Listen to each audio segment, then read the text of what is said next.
kepada diri khatib dan hadirin sekalian, marilah senantiasa kita meningkatkan kualitas keimanan dan ketakwaan kepada Allah Subhanahu wa taala, yaitu dengan cara melaksanakan segala perintahnya dan menjauhi segala larangan-larangannya.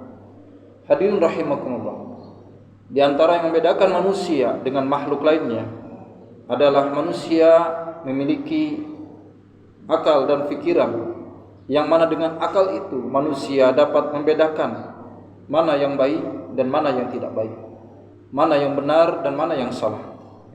Manusia dengan akalnya dapat mengingat dan memahami yang namanya kehidupan, dan akal adalah suatu alat atau suatu perangkat manusia yang Allah berikan agar kita semua dapat menyikapi ujian-ujian di dalam kehidupan. Hadirin rahimakumullah, selanjutnya kita sebagai manusia tentu diuji dengan ukuran atau kadar daripada akal kita sendiri, seperti ujian yang diberikan kepada anak sekolah. Ujian yang diberikan kepada siswa SMP tentu berbeda dengan yang diberikan kepada siswa SD atau siswa TK misalnya, di mana Allah Subhanahu wa taala berfirman dalam Al-Qur'an, Bismillahirrahmanirrahim, la yukallifullahu nafsan illa wus'aha. Tidaklah Allah menguji atau memberi ujian kepada seseorang illa wus'aha, kecuali sesuai dengan kemampuannya. Artinya Allah memberikan ujian, Allah memberikan cobaan kepada hambanya, kepada seorang manusia sesuai dengan kadar akal dan juga sesuai dengan kemampuan.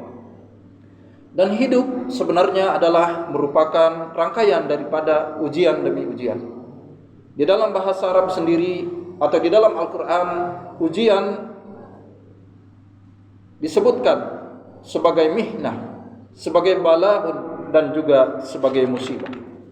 Baginda Nabi SAW bersabda, orang mukmin tidak akan, atau orang yang beriman, seseorang yang beriman, yang mengaku beriman kepada Allah, tidak akan berlalu selama 40 hari bagi dirinya tanpa Allah memberikan suatu ujian atau menampakkan suatu ujian kepadanya yang membuat ia berduka. Artinya seorang mukmin tidak akan berlalu harinya melewati 40 hari kecuali Allah uji dengan sesuatu yang membuat ia sedih atau berduka. Jadi setiap apapun di dalam kehidupan kita, kalau kita mengaku sebagai orang yang beriman, pasti diberikan ujian. Kita diberikan ilmu oleh Allah, pasti ada ujiannya. Jadi setiap ilmu yang Allah berikan kepada kita itu ada ujian-ujian yang harus dihadapi.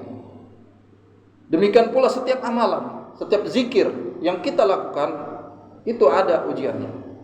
Maka untuk mententeramkan atau menetralkan diri agar kita terlepas dari sifat kesedihan dan kekhawatiran, maka kita dianjurkan untuk banyak-banyak membaca la haula wala quwwata illa billahil aliyil azim, yang artinya tidak ada daya, tidak ada kekuatan illa billahil aliyil azim, kecuali atas izin Allah yang maha agung.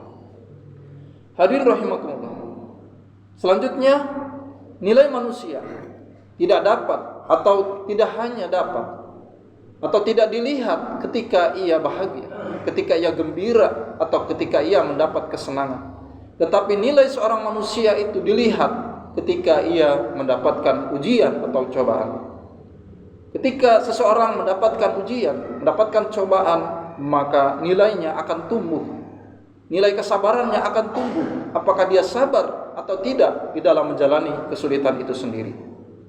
Saat seseorang kehilangan orang yang disayanginya, maka ia akan terlihat apakah sabar atau tidak, apakah ia dapat menerima atau tidak